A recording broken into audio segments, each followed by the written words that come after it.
Fidèles téléspectateurs, bienvenue sur Les Belles Lettres.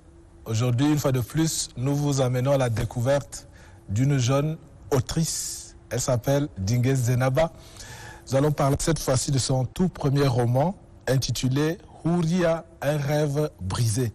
C'est en fait un roman de 109 pages où elle aborde la thématique de l'amour et de bien d'autres choses. Elle est là donc pour nous dire pourquoi est-ce que ce rêve s'est finalement brisé à la fin.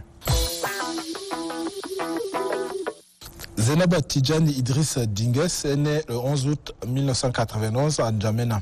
Après ses études maternelles primaires et une partie du secondaire de la 6e en 4e au Bilingual High School of Garoua, au Cameroun, elle rejoint le lycée Tilam Tilam de N'Djamena. Actuellement étudiante en sociologie de développement aux hautes études économiques, comptables et commerciales du Tchad, HEC-Tchad, après l'Institut supérieur de commerce, d'administration des affaires et du management, ISCAM. La jeune dame travaille sur des projets pour les enfants de la rue et est consultante de terrain. Houria, un rêve brisé, est donc son premier roman. Zenaba, bonjour. Je sais, bonjour. Très content une fois de plus de te recevoir ici. C'est partagé. Voilà. Dès l'entame de notre entretien, donc, je m'intéresse directement à la photo de couverture. Ouais. Voilà. Ici, c'est un manteau d'obscurité opaque au cœur duquel une faible lumière nous laisse voir le dos d'une jeune fille. Quel sens peut-on, dès l'entame de ce livre, avoir à propos de cette image? C'est simplement de la tristesse. De la tristesse parce que là, on voit une jeune dame dont le visage est invisible mais qui avance dans la pénombre. Et Dieu seul sait où elle va. Bien, à la page 12, vous faites le portrait physique de Houria, qui est dotée d'une beauté naturelle. Elle refuse de faire usage des produits de beauté, etc. etc. Pourquoi faites-vous donc entorse à la tendance générale féminine qui est très accro au maquillage et autres beautés, je ne sais pas moi, factices? D'abord, je ne fais pas entrave aux techniques du make-up, mais il y a deux raisons ici. Quand j'écrivais ce livre, les techniques de make-up n'étaient pas... Enfin, nous, on ne connaissait pas encore ces techniques de make-up dans toute leur splendeur. Et ensuite, j'avais décidé de rédiger cette partie ainsi simplement parce que Houria était encore étudiante. Et pour moi, quand on est encore étudiante, il y a des choses beaucoup plus importantes que de prendre des heures et des heures à se farder le visage, etc. Voilà pourquoi donc j'ai écrit cette partie-là de la sorte. Ok. Dans l'incipit, on appelle ça comme ça le début du roman. Votre narratrice nous présente Houria, très cartésienne et soucieuse de son avenir. Oui. Point barre. Loin donc des avances et provocations masculines. Mais brusquement, à la page 34, nous voyons une autre Houria totalement transformée, pleurant d'amour. Que s'est-il passé? Je l'ai même dit avant d'entamer cette partie-là que dans la vie, il ne faut jamais être très sûr de soi. Et chacun de nous dispose au fond de soi une île très profonde que nul ne sait, hein, la limite, quoi. Et donc, face à l'amour, Houria a fini par tomber dans le piège. Voilà. Ok. Alors, de la première partie à la seconde partie, on a comme l'impression de faire une sorte de saut de coq à l'âne. Bon, permettez-moi l'expression. Oui, de l'amour à la guerre. Parce que le livre commence par l'amour, et puis la deuxième partie, c'est la guerre. De la santé de Halima à une période de maladie. Vous faites des allers et retours. J'ai l'impression de lire, comment il s'appelle déjà, Jean-Paul Sartre dans Les Mains sales. Est-ce que vous vous êtes inspiré un peu de cela pour... Non, je ne me suis en aucun cas inspirée de cela. C'était mon premier exercice littéraire, d'accord? Et pour moi, il était simplement question, je l'ai écrit. Donc je ne pensais pas forcément, me référant bien sûr à cette expression, le saut du coq à l'âne. Donc je ne pensais pas simplement à cet effet-là, parce que c'était, comme je l'ai dit tantôt, mon premier exercice littéraire. Et donc pour moi, il était question d'écrire. Donc, j'ai écrit, je me suis arrangée à ce que, voilà, à disposer cet écrit-là sous forme de chapitre, etc., etc., pourvu que, pour moi, enfin, pourvu que ça donne une intrigue, une belle intrigue, que ça donne une belle histoire à la fin. Okay. Voilà. Alors, pour la santé donc de Houria, votre personnage, la narratrice, nous a entraînés à l'hôpital moderne, enfin de l'hôpital moderne à la médecine traditionnelle sur fond de charlatanisme. Vous voyez? Alors, que reprochez-vous donc à la médecine moderne, je ne sais pas, et à la médecine traditionnelle? Ce qui va, ce qui ne va pas? Pour moi, à un certain moment, il faut que les gens pensent à donner un peu plus d'importance à la médecine moderne, parce que voilà, qui dit moderne dit avec la technologie, comment on dit, la technologie Avancée, la technologie avancée, etc., etc. Tu vas, tu expliques ton problème, tu expliques tes symptômes, comme on le dit dans le jargon médical, tu expliques tes symptômes, et à base de ce que tu auras expliqué, il y a un certain nombre d'examens à te prescrire, et maintenant on te fait passer ces examens-là, et après on te dit de quoi tu souffres. Et voilà, après, on te prescrit les soins, les médicaments. Voilà. Exactement. Mais quand à un moment donné, on se dit, tiens, j'ai mal à la tête, je ne dors pas la nuit. Non, c'est sûrement les sorciers du village là qui sont en train de me guetter. Non, hier nuit, vous savez, j'ai vu un chat noir qui était posé quelque part sur le mur des toilettes externes, etc., etc. C'est sûrement tel voisin là, on a tendance à dire que lui, il a un grand-père sorcier, etc., etc. Et puis du coup, on se dit, tiens, comme je ne dors pas la nuit, et avec tout ce que j'ai vu, avec tout ce qui se passe autour, il faut absolument aller se faire exorciser ou quoi, je ne sais. Vous savez, c'est vraiment absurde, ça n'a aucun sens pour moi. Faut toujours préciser. Tout à fait. Bien, Houria a 19 ans.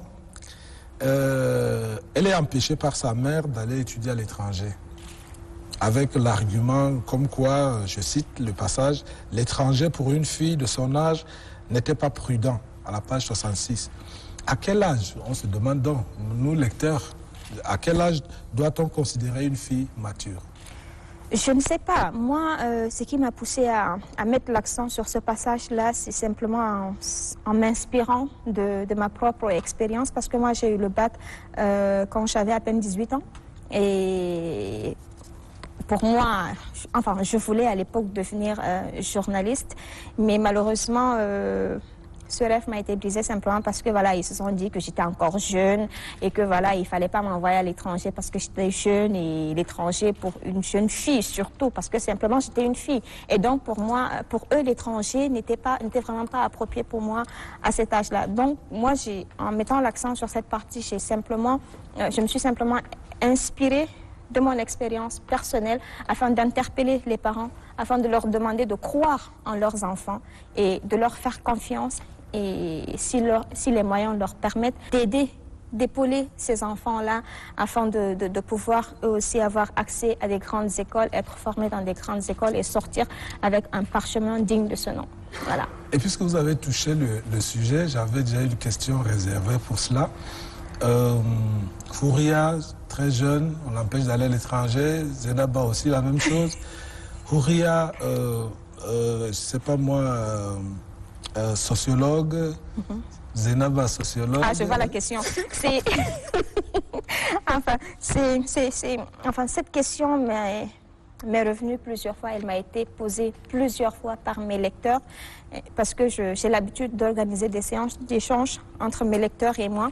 Et à chaque fois, il y a quand même 2-3 lecteurs sur 5 qui me posent la question de savoir est-ce que Houria n'est vraiment pas Dingé Zenaba. Alors, je l'ai dit depuis tant d'années, et je le redis encore ici, Houria n'est pas Dingé Zenaba. C'est deux personnages différents, mais avec quelques points de similitude. Comme je l'ai dit tantôt, l'expérience sur l'histoire de 18 ans, il ne faut pas envoyer une fille de 18-19 ans à l'étranger seule simplement parce que c'est une fille. Ça, je l'ai puisé de mon expérience personnelle afin d'interpeller les parents. Et le fait que j'ai choisi de faire de Houria une sociologue, c'était pour moi une façon de mieux aborder les questions du social que j'ai évoquées dans le livre. D'accord, la question de la recrudescence des enfants de la rue, la question du chômage des jeunes, du chômage en milieu jeune, la problématique de l'emploi, etc., etc. Donc j'avais juste voulu que ce soit une sociologue qui aborde ces questions-là. Et donc Houria abordait ces questions-là de façon purement sociologique. Voilà. Bien.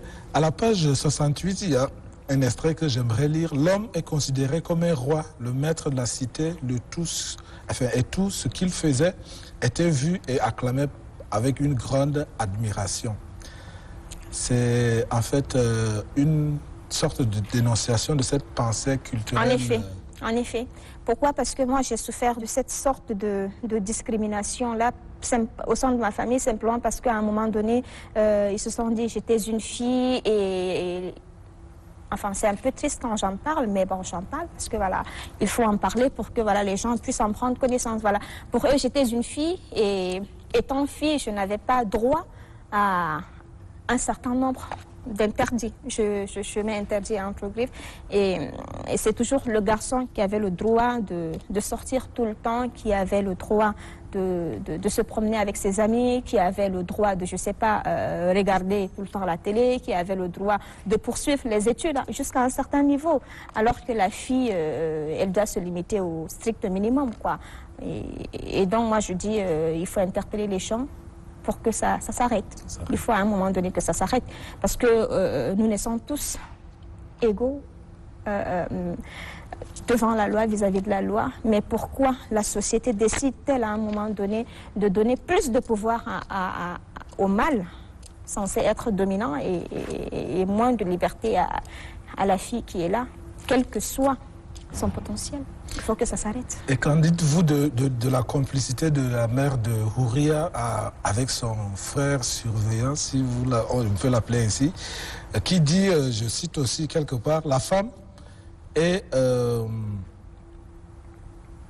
née avec son diplôme. Ouais, la cuisine. Et son intellectualisme se réduira la langue à la cuisine, quoi qu'elle ait appris, quoi qu'elle sache faire. Est-ce que en fait, les femmes, je ne sais pas, ne sont pas un peu victimes de l'image qu'elles se font elles-mêmes C'est la société. C'est la société et ces femmes, effectivement, elles font partie de la société.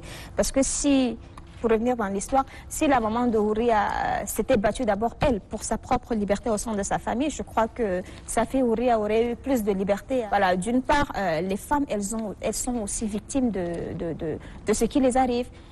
Mais parfois aussi, les femmes, elles ont peur. Elles ont peur d'être rejetées par la famille, d'être indexées par la société, etc., etc., si jamais elles entament telle action ou telle autre action. Mais je me dis, ou je demande aux femmes de cesser ou d'arrêter complètement de croupir sous le poids du silence. D'accord? Il faut dire non quand il le faut. Il faut dire non avec modération quand il le faut. Et il faut dire oui quand il le faut également. Et pas être débéni, oui, de la société.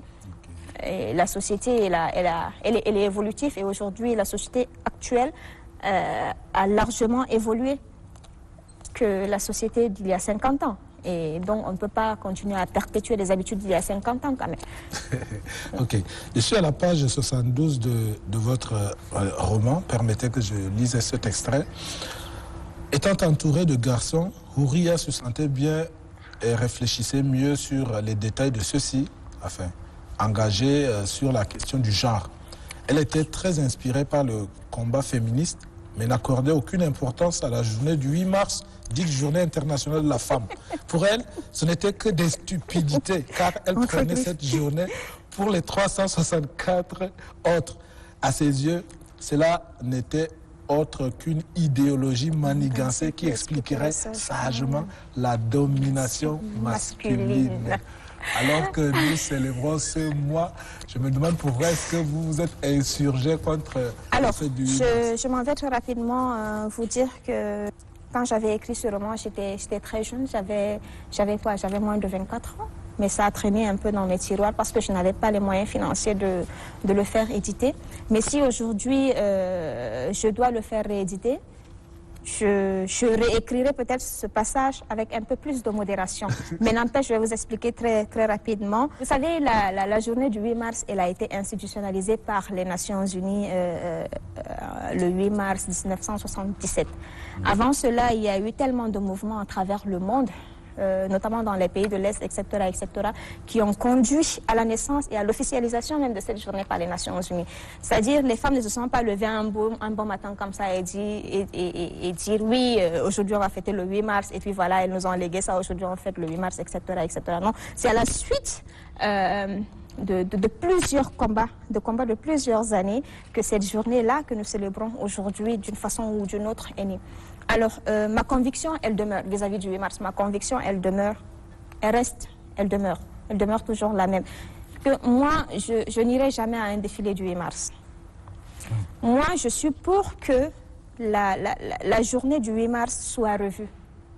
Que notre perception de la journée du 8 mars soit revue. Oui, c'est le 8, on a tendance ici au Tchad dire que oui, c'est le 8 mars, on nous donne l'argent, on achète les pagnes, on se coiffe, on défile, on revient, on se coiffe et puis on se saoule et puis après on dit oui, le mari... Ça a été bien. Et puis le 9 mars... C'est fini, c'est la catastrophe. Enfin, à partir de minuit, c'est fini, c'est la catastrophe.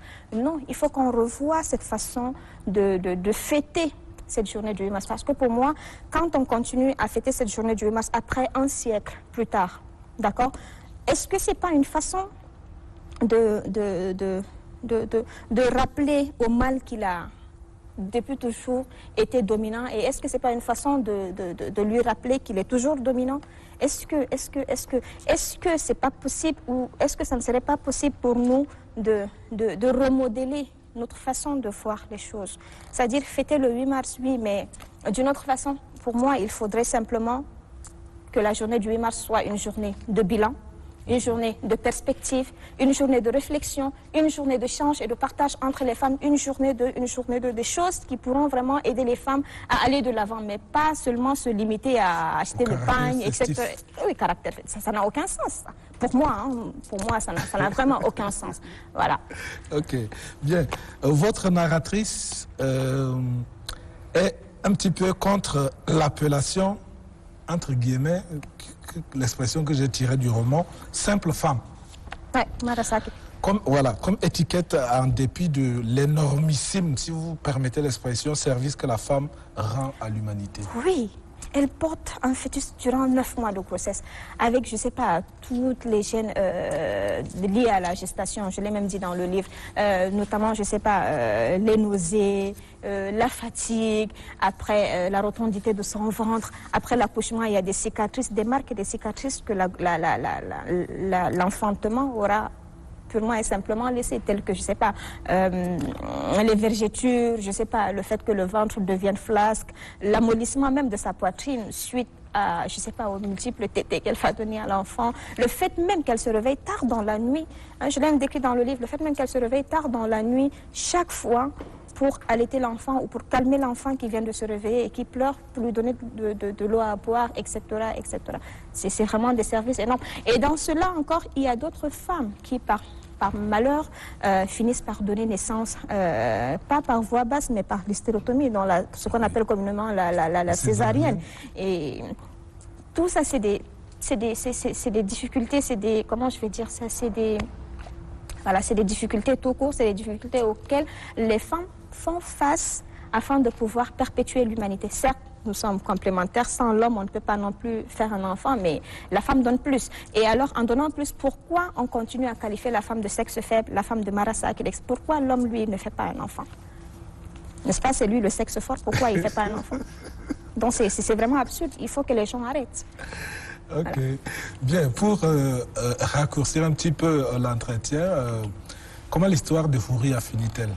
Sur un drame, et la suite est encore non résolue, sur un drame simplement parce que voilà, quand le jeune homme Salim, amoureux de Houria, a voulu se marier à Houria, ses parents, enfin les parents de Houria étant matérialistes, cupides de leur état, ils ont refusé de donner en mariage leur fille à ce jeune homme-là qui était fou amoureux de leur fille et dont leur fille même était amoureux. Et en faisant cela, ils ont brisé le rêve de Houria, d'accord. et également le rêve de Salim. Et Salim a fini par se donner la mort tout en laissant une petite lettre à Ouria. Et juste après cela, Ouria était tombée malade, elle avait vraiment souffert parce qu'elle a appris la mort de Salim à travers la télé. Et puis après, elle a disparu de son lit d'hôpital. Et jusqu'à aujourd'hui, ça fait plusieurs années, personne n'a pu retrouver Ouria. Mes lecteurs m'ont toujours traité de... Ils ont dit, je cite ce qu'ils ont dit, hein, assassine. C'est ce qu'ils ont dit. Que moi, j'ai assassiné Salim, mais j'ai dit, mais je n'en pouvais plus parce qu'il le fallait. Il le fallait pour que voilà, je tranche le cours de l'histoire. Mais d'autres ont été un peu plus cléments en me demandant simplement de leur ramener leur Ouria. Voilà. Ils ont dit Ouria a disparu, ça fait tant d'années on ne l'a plus revu. Alors ramène-nous notre Ouria, nous on veut savoir la suite de Ouria. Qu'est-ce qu'elle est devenue, cette brave fille? Je ne sais pas, peut-être à l'avenir peut-être je tomberai sur Ouria et que je vais leur ramener leur Ouria tant aimé. Alors c'est ça. Zenaba, je crois que nous avons beaucoup de choses à dire là-dessus, mais nous renvoyons nos téléspectateurs à se procurer le livre et à aller le lire. Et pour découvrir l'histoire que vous narrez là. Mais finalement, décidément, vous êtes devenue la féministe puisque roman numéro 1, question de femme, roman numéro 2, question de femme. Numéro 3, en cours, question de femme. Et même dans... Bon, c'est pas pour me vanter, mais vous savez, quand on écrit et que cela a un certain succès, je le mets entre griffes pour modérer un peu auprès des lecteurs, c'est que voilà, ça nous donne envie d'écrire, ça nous donne envie de produire, ça nous donne envie de nous interroger sur d'autres thématiques sociales afin de voir ensemble avec les lecteurs, voilà, qu'est-ce qui a été bien, qu'est-ce qui ne l'a pas été, qu'est-ce qu'il faut améliorer la prochaine fois, etc., etc.